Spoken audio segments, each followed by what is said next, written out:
Am venit din țara Carpaților, unde pădurile vorbesc cu norii, iar rurile își croiesc drum printre munți de sute și sute de ani. Am venit de departe, purtând în suflet imaginea brazilor, a satelor liniștite și a dimineților răcoroase.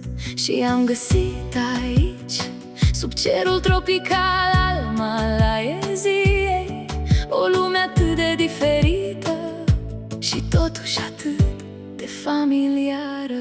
Stelele sunt aceleași pentru Malaezia și pentru România, pentru București și pentru Kuala Lumpur, peste palmieri și peste munții Carpați. Bintang, Sama, untuk Malaysia dan untuk Romania, untuk Bucarest dan untuk Kuala Lumpur, di atas pokok palma dan di atas Pergunungan Carpatian. Deasupra voastră cresc turnuri de oțel care ating norii, deasupra noastră cresc brazi care ating cerul. La voi ploaia vine caldă și grăbită, la noi iarna vine tăcută și albă. La voi palmierii dansează în bătaia vântului, la noi codrii foșnesc în lumina lunii. Dar oamenii zâmbesc la fel, copiii visează la fel, părinții muncesc la fel, iar inimile tresar la fel atunci când întâlnesc bunătatea. Bună ziua, România! Și bineînțeles, bună ziua Malaezia și bună ziua Kuala Lumpur! Astăzi vă luăm de mână și vă plimbăm prin Kuala Lumpur. Chiar acum am ieșit de la cazare, de Robertson, și vedem impresionanta clădire a Malaeziei, Merdeka 118, a doua cea mai înaltă clădire din lume după Burj Khalifa. Ne-am cazat chiar în buricul târgului, cum am spune noi românii. Suntem într-o zonă, Bukit Bintang se numește, și este cea mai modernă. Și aici nu se doarme niciodată, nici noaptea, nici ziua. E animată, sunt luminițe și suntem printre zgârie nori. Da, din punct de vedere al bogăției celor care locuiesc în zone, e cumva a doua, după Khail Sisi sau cum o fi zicând. În schimb, aici, unde stăm noi, în Bukit Bintang, avantajul cel mai mare este că este mult mai animat cartierul și sunt mult mai multe opțiuni pe străzi. Acolo, pentru băieri, nu-i deranjezi prea mult, fără mâncare pe stradă, fără viață de noapte, fără liniște. Da, suntem aproape și de faimoasa stradă Jalan Alor, pe care o să mergem noi diseară și vă arătăm, bineînțeles. V-am spus că vă luăm de mână, mergem la picior, cam 2 km, ne îndreptăm către o clădire nouă, impunătoare. Cumva e mai mare e mai înaltă decât turnurile gemene Petronas, cred că cu 2 metri dacă nu mă înșel. Se spune că acolo va fi o experiență premium. Există și un hotel de 6 stele. Ia o spui, domnulețe, de 6 stele. Și un mall, bineînțeles, un mall unde pe acoperiș și ne vom bucura de vegetație. Că există un parc acolo frumos și avem și priveliști uimitoare asupra zgârie norilor. Petaling Jaya, Sungai Besi, Jalan. Jalan înseamnă stradă. Foarte multe cuvinte din Indonezia, din Bahasa Indonezia. Sunt limbi similare sau vom fi probabil aceeași limbă și funcționează ca dialect, eu știu, nu știu, dar e foarte apropiat. O fi cam... Gata, am văzut. Scuzați-mă. Da. Aceea de acolo, futuristică, clădirea aceea înaltă, care ne face cu mâna, hello, Exchange TRX se numește, acolo trebuie să ajungem noi. Pare aproape că e mare, dar sunt 2 km până acolo. Da, seara e atât de frumoasă, se aprind luminile acolo în vârf și există și cluburi de noapte, e și discotecă acolo. Înainte de a ajunge la Exchange TRX, vreau să vă arăt ce avem aici prin preajmă. Foarte aproape, Petronas, turnurile gemene, emblematice aici în Kuala Lumpur. Bineînțeles, lângă ele, la aproape 1 kilometru, Pavilion. Aici găsiți un mall de lux, branduri super tari. Există și un hotel, am văzut, lângă el, tot premium, să zic Și așa. zone de distracții. De toate, puteți să vedeți în vlogul anterior. Și Berjaya Times Square, tot un mall, unde există... Ce există, domnulețule, aici? Este făcut în special pentru distracții. E făcut la nivelul anilor 2000. E cumva mai retro. Nu e la fel de modern ca Pavilion. TRX-ul Și și ca Pavilion. Aici există cel mai mare parc de distracții interior. Din Malaysia, Wow. nu din Kuala Lumpur, din toată Malaysia. Și au jocuri interactive și cinema, așa cum am fost noi la cel cu dinozauri în vlogul anterior. Și tot parcul ăsta de distracții ocupă etajele 5, 6, 7 și 8, deci 4 etaje sunt dedicate doar pentru parc de distracții interior.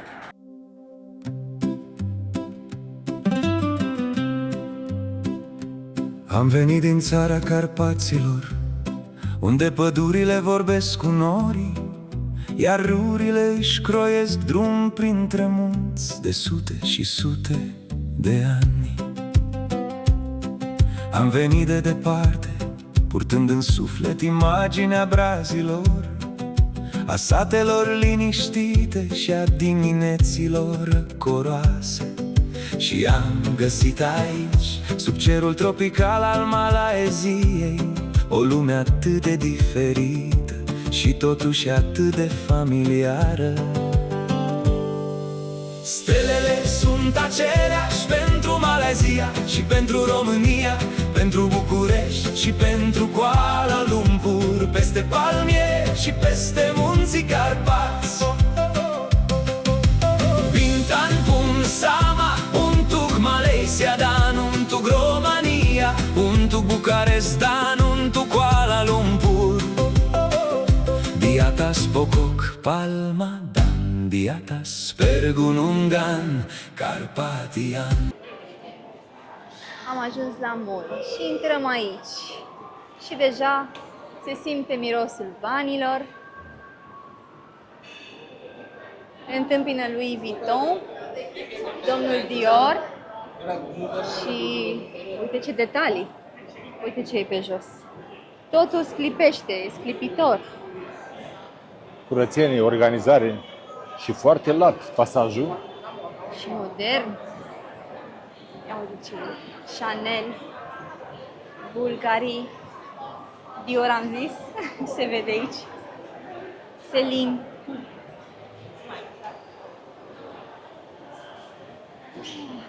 Iar încolo se văd etajele superioare. 1, 2, cred că 3 mai are. Dar tu vezi că aici nu sunt atât de mulți oameni cum am văzut la Pavilion? Dar probabil că aici sunt alte prețuri. Posibil. O fi și asta un motiv.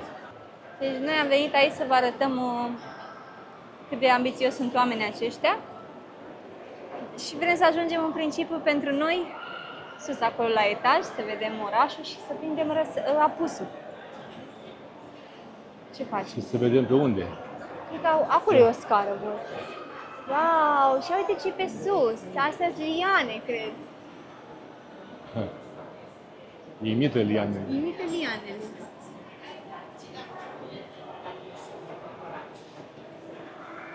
Dar cel puțin Dior are magazine peste tot. De când am intrat numai Dior văd și aici tot Dior. E aici o cafeluță Uite, bună. aici unul mai- Marrakesh, da. 1910. Bacha Coffee. Ce frumos arată. Și ce miros interesant. Mamă, chiar așa.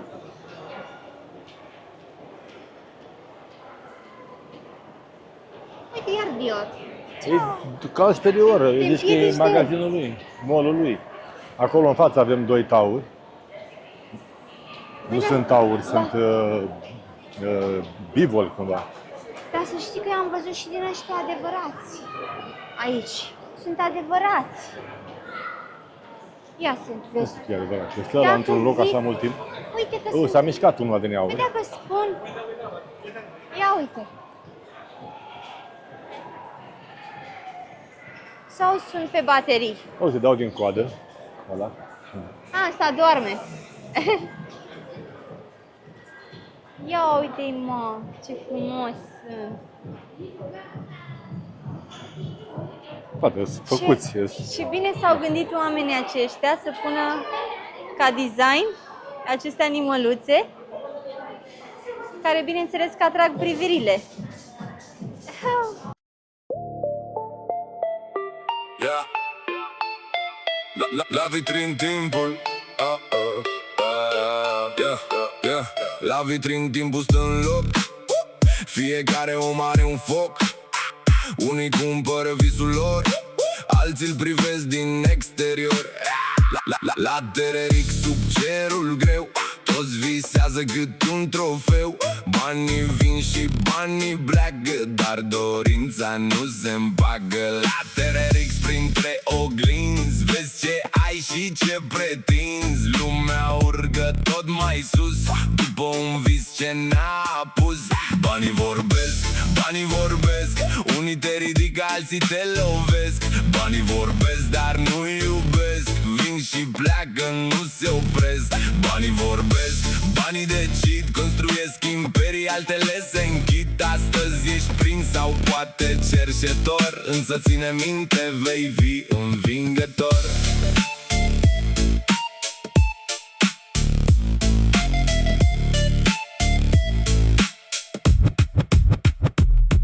Aici se află unul dintre cele mai ambițioase proiecte construite vreodată în Malaysia, Tun Razak Exchange sau simplu TRX. Acest district financiar a fost gândit pentru un singur scop: să transforme Kuala Lumpur într-un centru financiar capabil să concureze cu marile capitale economice ale Asiei, precum Singapore sau Hong Kong. Vedeta zonei este Exchange 106, zgârienorul care domină orizontul Kuala Lumpurului. Construcția sa a început în 2016 și a fost finalizată în 2019, cu o înălțime de 453,6 metri și 95 de etaje utilizabile. Este astăzi a doua cea mai înaltă clădire din Malaysia, după Merdeka 118. Deși pare o atracție turistică, Exchange 106 este în primul rând o clădire de birouri de lux.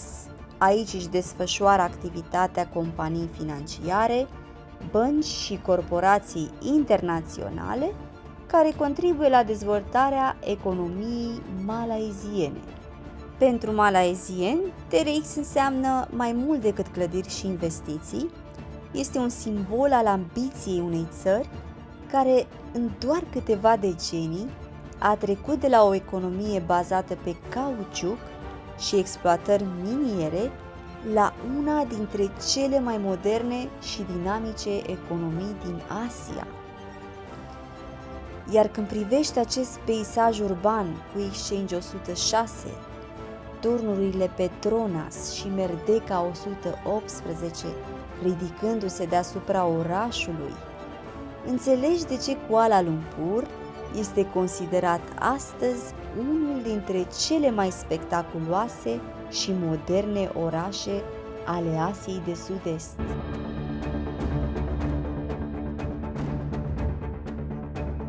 Orașul acesta e foarte mare și n-am dovedit să vedem nici măcar pe un sfert, așa că ne-am prelungit șederea aici, am rugat gazdele să ne lase să mai rămânem, doar că ne-au dat un alt apartament, pentru că celălalt se ocupase deja pe Airbnb.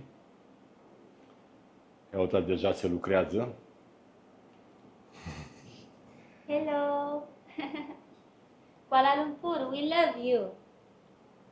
Cam așa arată programul de editare. Acest nou apartament este puțin mai jos, de la etajul 38. După cum vedeți, și ăsta este destul de bine dotat. Are aer condiționat, are un spațiu pentru bucătărie, un frigider foarte, foarte mare, un aparat pentru cafea, masa asta care nouă ne este foarte utilă, canapea, televizor și are 2 dormitoare. Acesta este unul cel mai mare, cu vedere către oraș, dar nu-i ca celălalt către zonele interesante ale orașului. Este în același turn, dar este pe partea cealaltă. Aici sunt zone de depozitare a bagajelor, șifoniere și baia, care este foarte, foarte curată, tot cu duș, ca și cealaltă. Este suficient de bună pentru noi și suficient de mare. Iar dincolo de living este un dormitor mai micuț pe care nu o să-l folosim, cu un singur pat, și aici ar încăpea tot 2 persoane. Aici am lăsat bagajele așa că nu o să stăm foarte mult. Ce faci tu acolo? Am pregătit o melodie super frumoasă și cred că o să vă placă. Bintang pun sama untuk Malaysia dan untuk Romania, untuk Bucharest dan untuk Kuala Lumpur. Di atas pokok palma dan di atas Pergunungan Carpathian. Pe durata șederii aici la The Robertson poți să te răcorești când vrei. La etajul 6 există o piscină uriașă, imensă. Haideți să vă arătăm. Și tot aici există și o sală de sport. Asta pe lângă piscina de pe acoperiș pe care v-am arătat-o în vlogul anterior. O piscină unde nu-i nimeni la ora asta. E o doamnă acolo care intră acum să se răcorească. E liniște, frumos și există și vedere la Merdeka 118. E un fel de infinity pool. Și seara e plăcut să stai aici.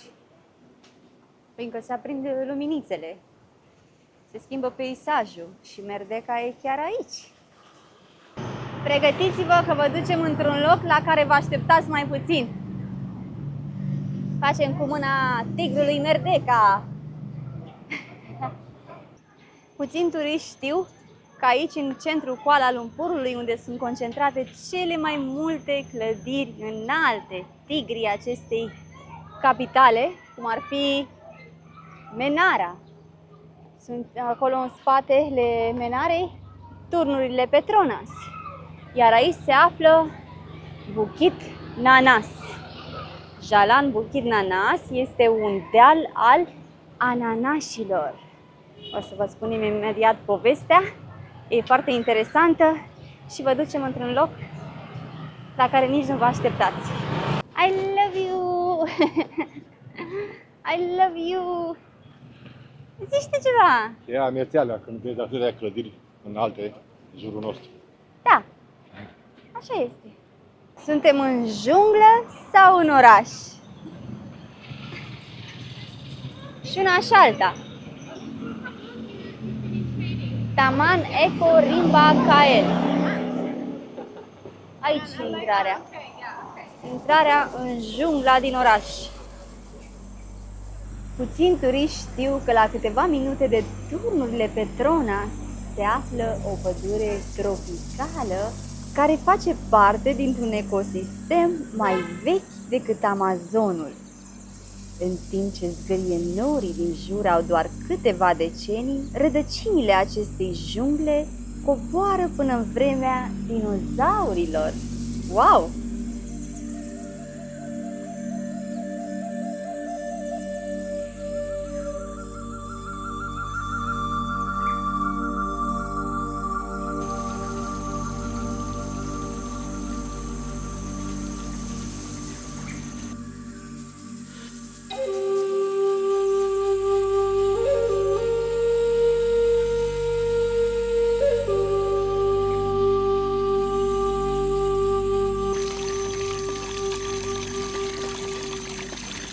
Pădurea tropicală din Bukit Nanas face parte din vechile păduri ecuatoriale ale peninsulei Malay, care sunt considerate printre cele mai vechi păduri tropicale continue de pe pământ.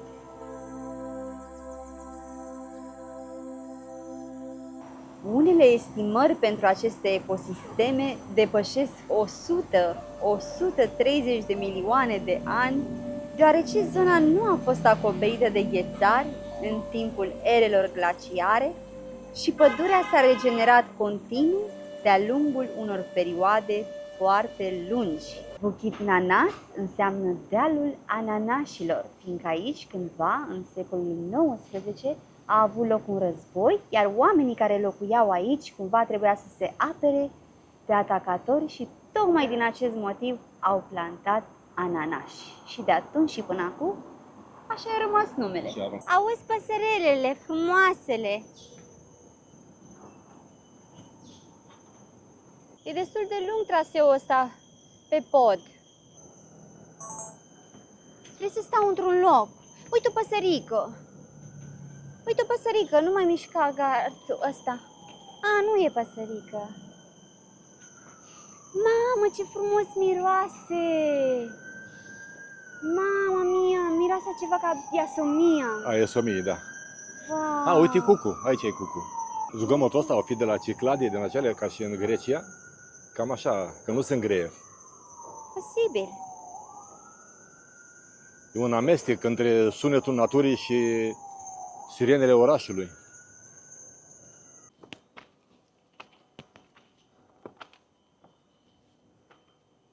Bă, dar niciun piton, nimic? Mamă, dar ce crezi că n-ar putea fi aici? Pe unde?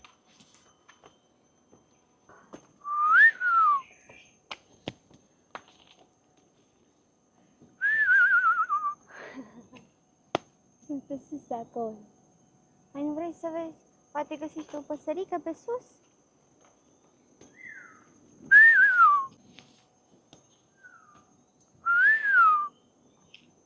Vezi, aici, fără treptele alea din ciment, pare mai Pare mai autentic. autentic, mai sălbatic. Nu pare, este mai autentic și Este. mai sălbatic. Lai Fong Lala Noodle. Suntem în Chinatown. What is this? Castane. Astea sunt castane. Yes, I know, but this? Complicat. Ah, yeah? E asfalt. Aha, aha, E aha. asfalt? Da, e doar de căldură, e smoală. Și pune și la asfalt. Aha, understand. Piatră de tot. Doar ca să coacă castanele. Păi pe aici, peste tot, sunt foarte multe tonete de genul ăsta, cu mâncare stradală. E la modă în Chinatown. Ea nu e la putere aici în Malaezia. Păi, regele fructelor. În Kuala Lumpur așa e decretat, cu toate că n-ai voie cu el în hotel sau în metrou. Deci acum suntem pe strada Petaling, așa se spune, Jalan Petaling, în malaieză, dar denumirea chinezească înseamnă strada fabricii de amidon. Pentru că odată și odată de mult a fost aici fabrică de amidon. Interesant. Ia uite ce interesant. Traducerea literară, da. Fac oamenii ăștia, pregătesc mâncărica. Păi, Dulce staniol, cred.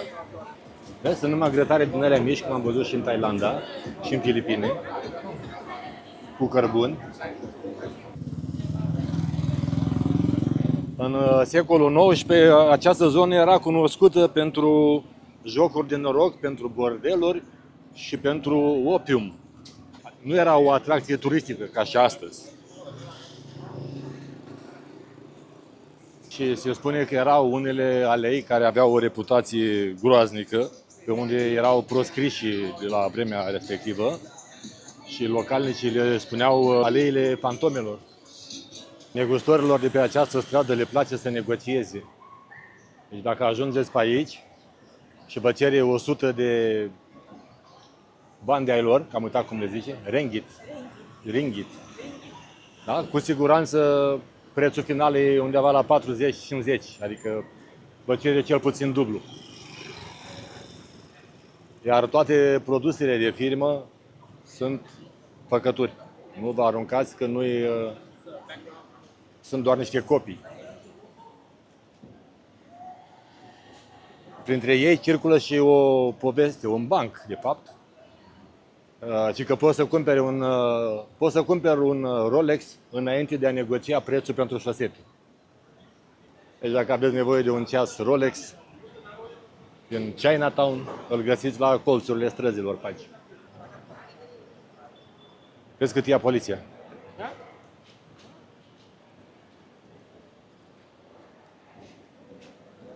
Poliția. Uite, am trecut pe lângă tine. Oamenii ăștia. Hai spune-ne și să vorbesc câteva lor. Pe aici, pe undeva, este o stradă renumită, cumva, pentru picturile pe care le are pe pereții laterali. Dar nu mai știu, cred că trebuie să caut din nou pe Google să văd unde e.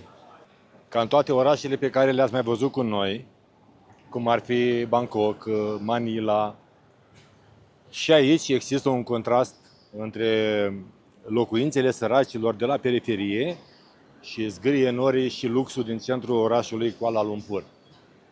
Aici, pe această stradă, însă, s-au păstrat casele vechi, casele istorice, și acestea au un contrast destul de mare cu lumea modernă în care trăim. În schimb, ele au fost păstrate mai ales aici, în cartierul chinezesc. Încă mai căutăm străduța aceea despre care se spune că e pictată. S-ar putea să fie asta din fața noastră. Ne vom convinge imediat.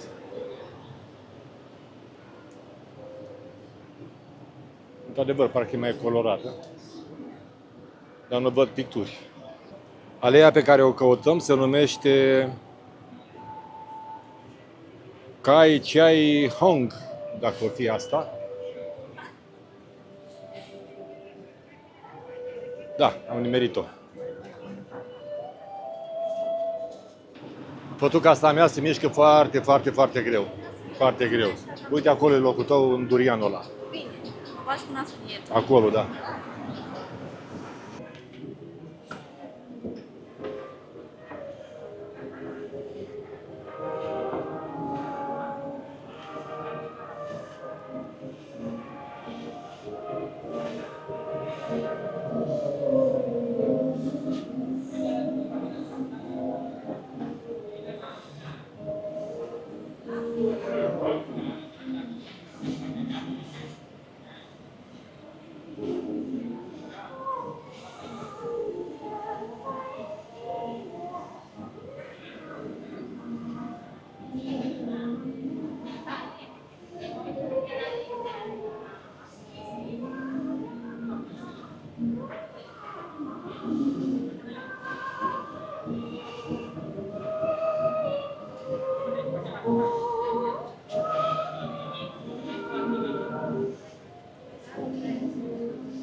Aici în față este un băruleț mai retro.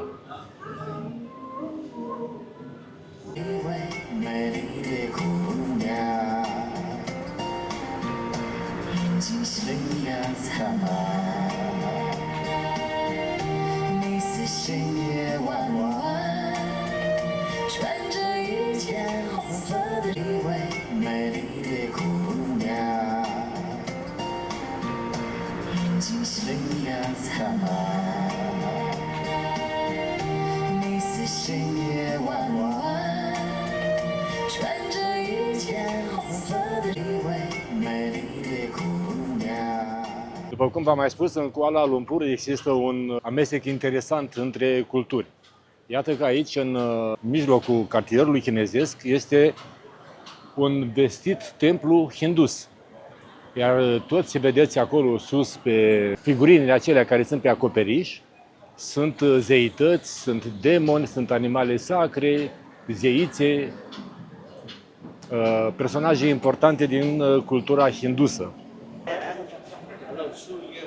Asta are mașina nouă, mă, a venit să o sfințească. Da. Uite, și-a pus petale de trandafiri. Da, mașina asta e nouă-nouță, a venit să-i facă o slujbă de ofleștanie. Ca să-i poarte noroc, să n-aibă accidente. Are folia pe scaune, are tot ce trebuie. Your card. My brother. Your brother. You one. You want it? It's very nice, very nice. Number one.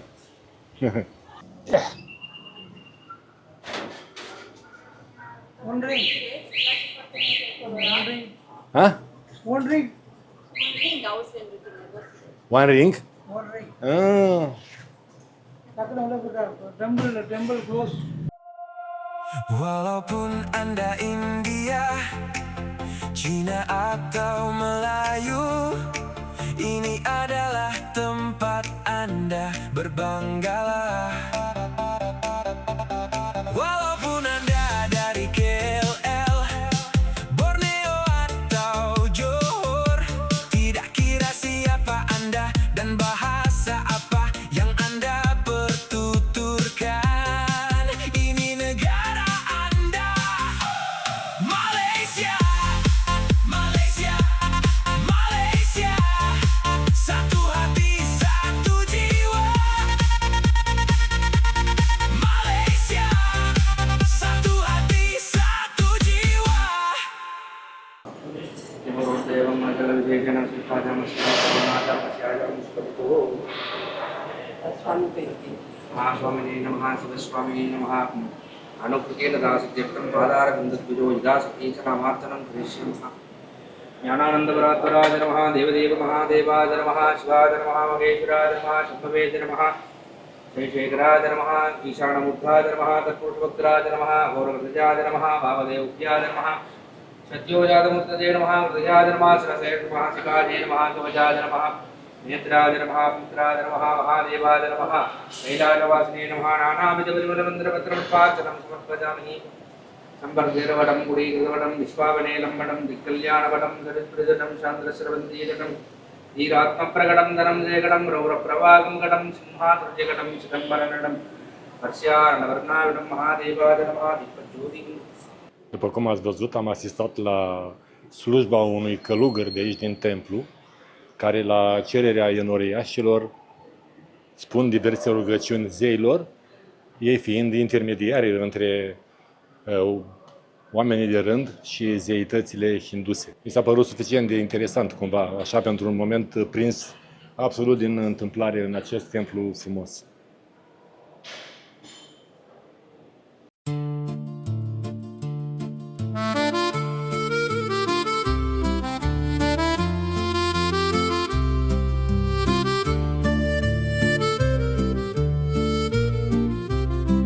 Am venit din țara Carpaților, unde pădurile vorbesc cu norii, iar râurile își croiesc drum printre munți de sute și sute de ani. Am venit de departe, purtând în suflet imaginea brazilor, a satelor liniștite și a dimineților coroase. Și am găsit aici, sub cerul tropical al Malaeziei, o lume atât de diferită și totuși atât de familiară. Stelele sunt aceleași pentru Malaysia și pentru România, pentru București și pentru Kuala Lumpur, peste palmieri și peste munții Carpați. Deasupra voastră cresc turnuri de oțel care ating norii, deasupra noastră cresc brazi care ating cerul.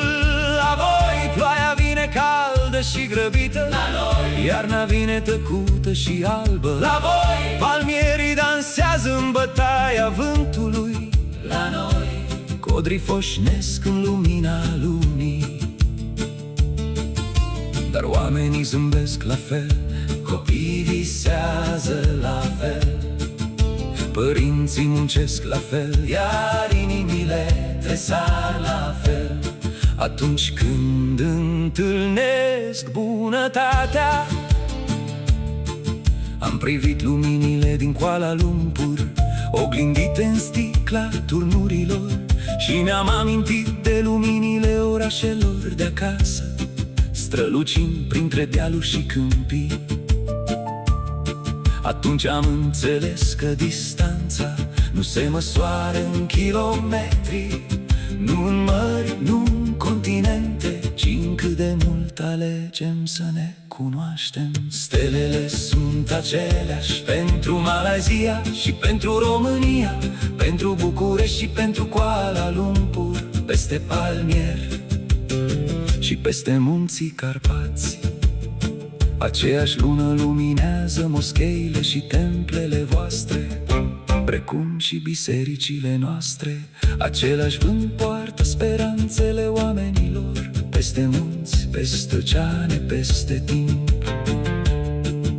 Iar noi, călători veniți de departe, plecăm de aici cu o convingere simplă, că lumea este mai frumoasă atunci când descoperim că dincolo de limbă, de credință și de culoarea cerului, suntem mai asemănători decât am crezut vreodată. Stelele sunt aceleași pentru Malaysia și pentru România, pentru București și pentru Kuala Lumpur, peste palmieri și peste munții Carpați.